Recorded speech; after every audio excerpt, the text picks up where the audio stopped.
สบายดีพ่อแม่พี่น้องมื้อนี้เราจะพาทุกคนไปกินปิ้งเป็ดอยู่เวียดนามเนาะมีคู่ไปนำกัน3-4 คนนะรถจักร2 คันจักน้อยจะไปฮอดฮานสิท้ายให้เบิ่งเนาะนี่เป็นโรงเรียน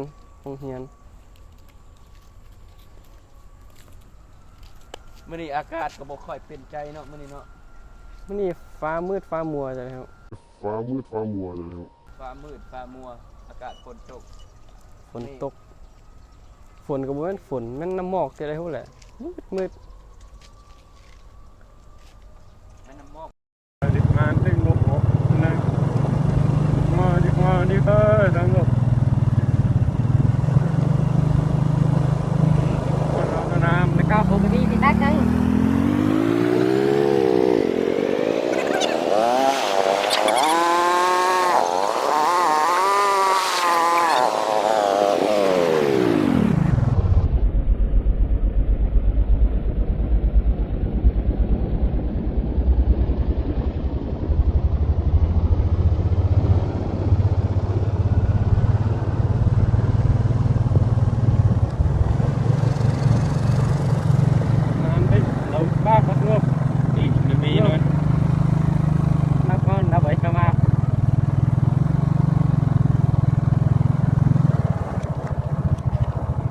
đâu mình đây ngồi nghe chép lên con tăng nghe chép ba mình ngồi nghe sai nhút nghe chép nghe đuổi đi sang lối kia đi đâu mà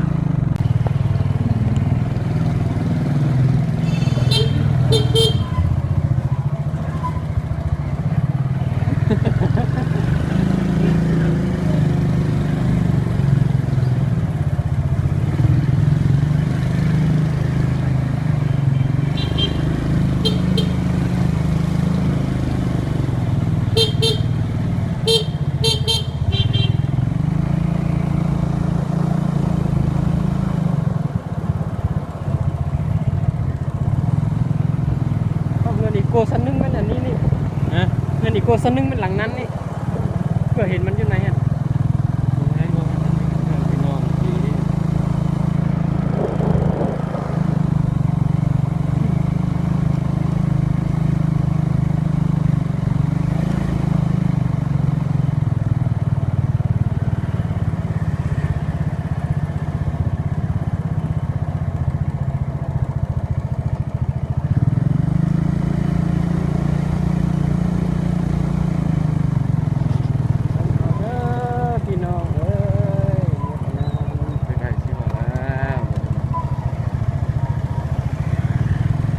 8 นาทีพอแล้วใช่ไปคุณเลย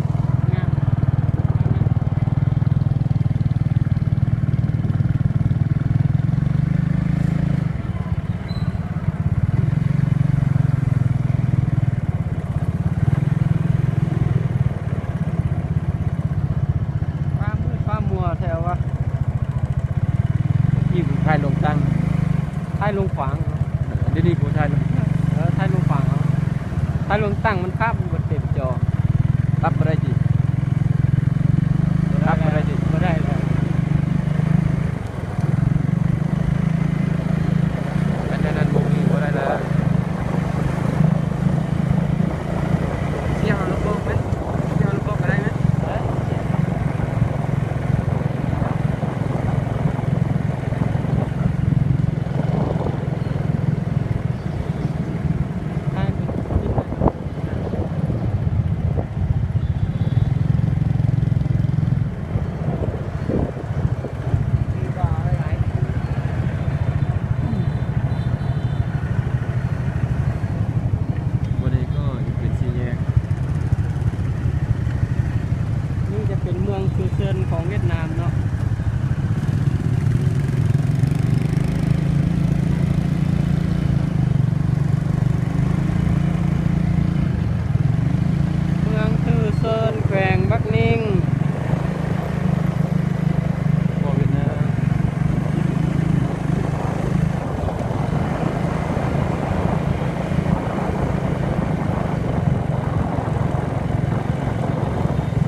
าทแล้วเนาะอันนี้นะจัดน้อยไปอีกสิฮอดหานปิ้งเป็ด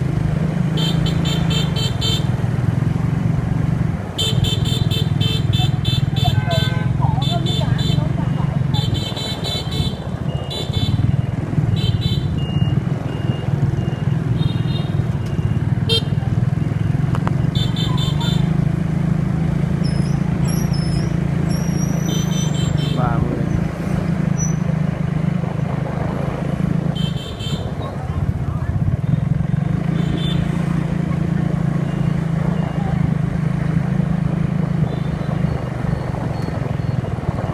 ขออภัยเด้อฟ้ามืดฟ้ามัวเด้อ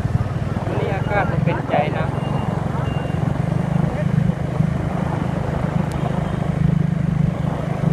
วันนี้ก็เป็นเวลา5 โมงเนาะฟ้าก็อยากมืดหน่อยนึง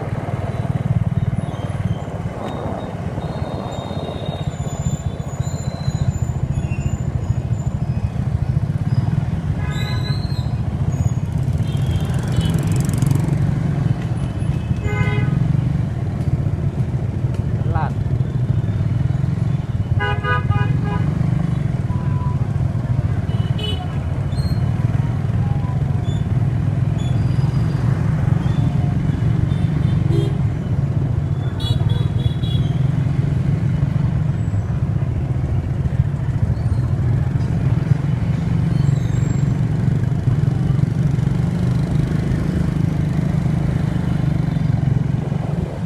ยาวมือปั๊บเลยได้ไหม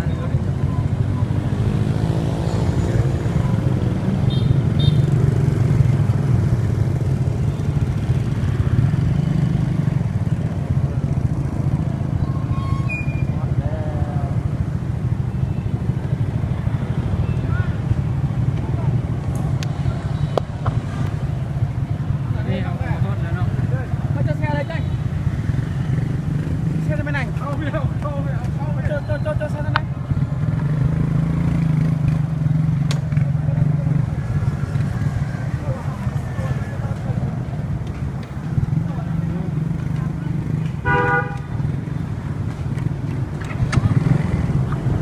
เดี๋ยวนี้เอาเมียนรถก่อนเนาะ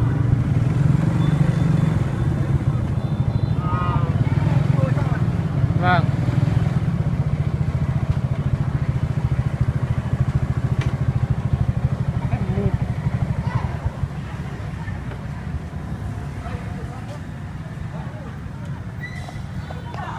รถแล้วหานปิ้งเป็ดของเรา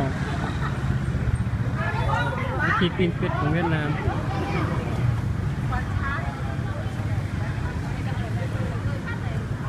เป็ด ทำดีเลย เป็ดปิ้นอ่ะของเราเป็ดปิ้นปิ้น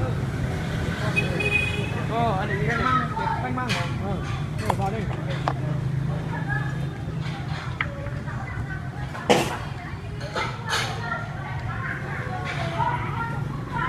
เที่ยวแล้วก็ทำกับ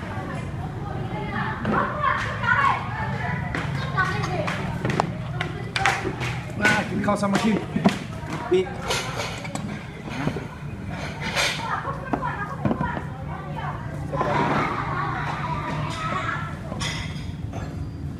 ไอ้น้อง ซื้อข้าวเหนียว